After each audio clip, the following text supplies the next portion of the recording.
President Biden has rejected the latest infrastructure offer from Senate Republicans. But the White House says he'll talk again tomorrow with their lead negotiator, Senator Shelley Moore Capito, in hopes of striking a bipartisan deal. Meanwhile, Democrats are taking steps to go it alone. Joining us now, the man in the middle on Capitol Hill, Democratic Senator Joe Manchin. Senator, the President and Senate Republicans are still far apart on any kind of infrastructure compromise. I want you to take a look at some of the differences. We're going to put them up. Sure. The President now wants $1 trillion. He's come down from 2.25, $1 trillion in new spending on infrastructure. Republicans are offering $300 billion in new spending. The President proposes a minimum corporate tax rate of 15% to pay for it. Republicans oppose any tax increase. So, as you can see, they're far apart.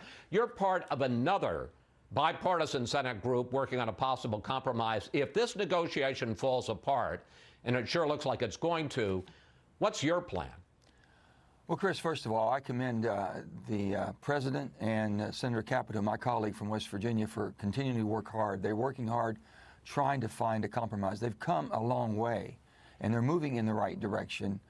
We have to wait and see the outcome. You know, Shelley's also a part of what we call our G20 club, which is basically there's 10 Democrats and 10 Republicans. So we're working with everybody that we can, bringing all the different good ideas to the table of how we come together. We need a bipartisan infrastructure bill. We most definitely need that. And infrastructure is something that's been delayed for far too long by past administrations. So it's time for us to move forward. There's a lot that's been done with the COVID bills that we put out that basically overlap in some areas of infrastructure, but there's a lot more that needs to be done. And I think we can come to that compromise to where we'll find a bipartisan deal. I'm very, very confident of that. Well, Secretary of Energy Granholm reiterated this morning that House Democrats are going to start their markup of the bill with or without Republicans. And if there is no compromise on infrastructure, and I think it's fair to say maybe not enough, but that Joe Biden has made some big concessions both on spending and a different tax plan. If it were to go in the Senate as a straight party line vote on, through budget reconciliation, will you support that kind of a bill? In other words, I guess what I'm asking is a straight party line infrastructure bill better than no bill at all? Well, I think, I still have all the confidence in the world, Chris, we're going to get there. My goodness, the President has gone from $2.25 trillion down to $1 trillion. The Republicans have come up quite a bit from where they started. This is the same type of challenges we had back last year when we had to all get together and break a deadlock. But we're not there yet. I think they're going to be talking again tomorrow. We'll wait. We'll talk to Senator Capito after those meetings. We'll talk to the White House. And we think we can find a pathway forward. We're not that far apart. Look at the things, Chris, I want to say this. In the first 5 months of this year, we have operated more the way the Senate's supposed to operate in a bipartisan way than ever since I've been here in 10 years. So under Senator Schumer's leadership, we've had more bills, we've had more amendments voted on, we've gone through a normal process more. And people are continually trying to push us to more division. And I keep saying, let's continue to keep working. With this, the Senate's working. We've done bipartisan in the Asian hate crime bill. It was, 94-1. We're now based on the new frontier, the endless frontier. We're going to do that bipartisan next week as soon as we get back.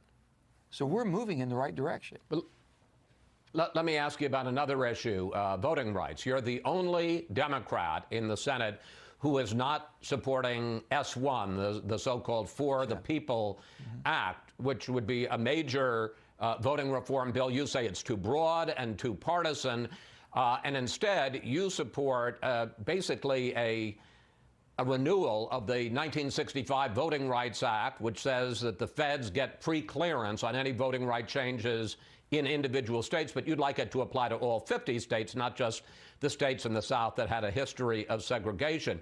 A couple of questions. One, is Chuck Schumer making a mistake in pushing this big bill, the For the People Act, and saying that he wants a vote on it by the end of the month? And two, if he does bring it to the floor, will you vote against that bill?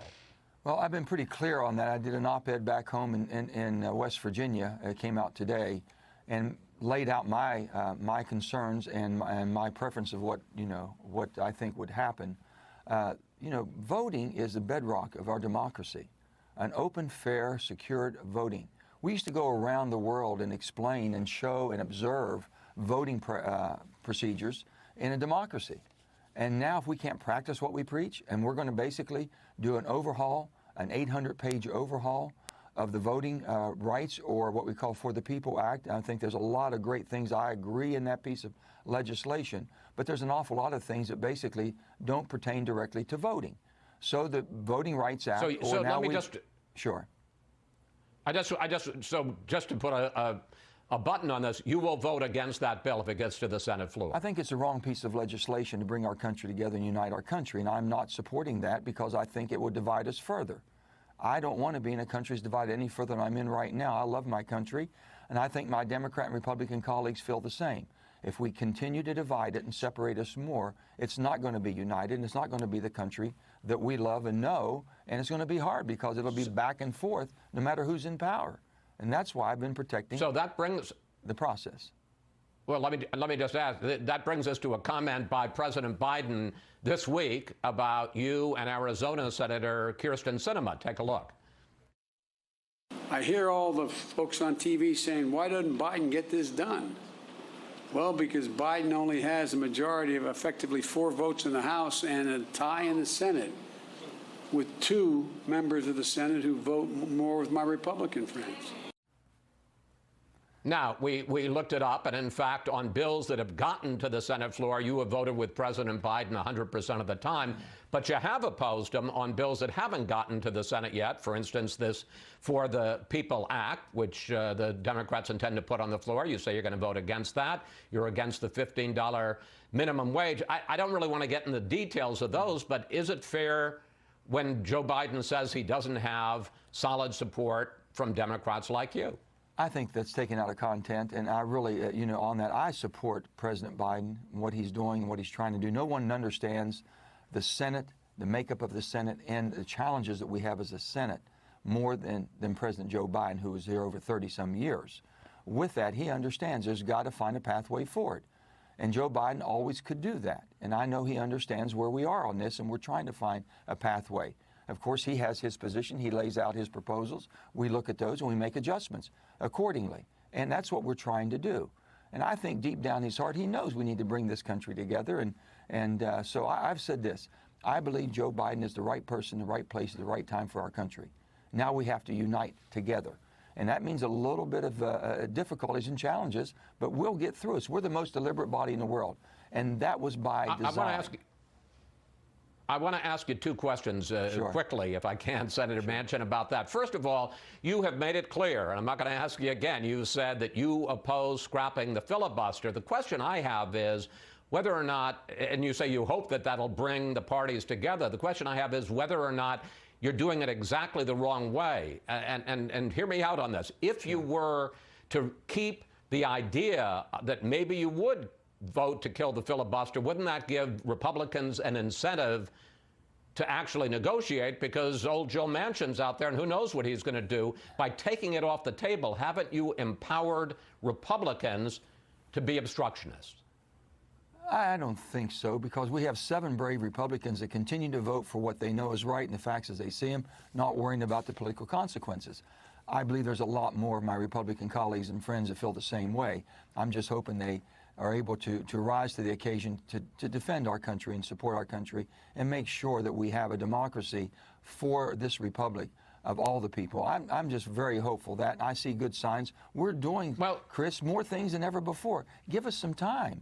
I know everyone's putting deadlines. Got to be done by this, and this. But let me ask you the final question, sir. I mean, let's just take the idea of creating a 9/11 commission to investigate the January 6th insurrection at the Capitol. Republicans blocked that. Senator McConnell, the head of the Republicans in the Senate, says that he's 100% focused on blocking the Biden agenda. Question, aren't you being naive about this continuing talk about bipartisan cooperation? I'm not being naive. I think he's 100% wrong in trying to block all the good things that we're trying to do for America. We'd be a lot better if we had participation, and we're getting participation. But when it comes time to final vote, I disagree with Leader McConnell on this, the minority leader on this issue, that he puts politics before the policies that I think we need for our country. I'm going to continue to keep working with my bipartisan friends, and hopefully we can get more of them. I can tell you this, in 2013, at that time, Harry Reid, the leader of the majority party, the Democrats, basically the nuclear option, which did away with the filibuster on appointments and district and circuit judges. Come back to 2017, then we had Leader McConnell at that time in the majority, and he did away with it for the Supreme Court. So what goes around comes around here. They all understand that, and there were 33 Democrats in 2017 that signed a letter to please save the filibuster and save our democracy. That's what I'm trying to do. Senator Manchin, thank you. Thanks for coming in today. Please come back, sir.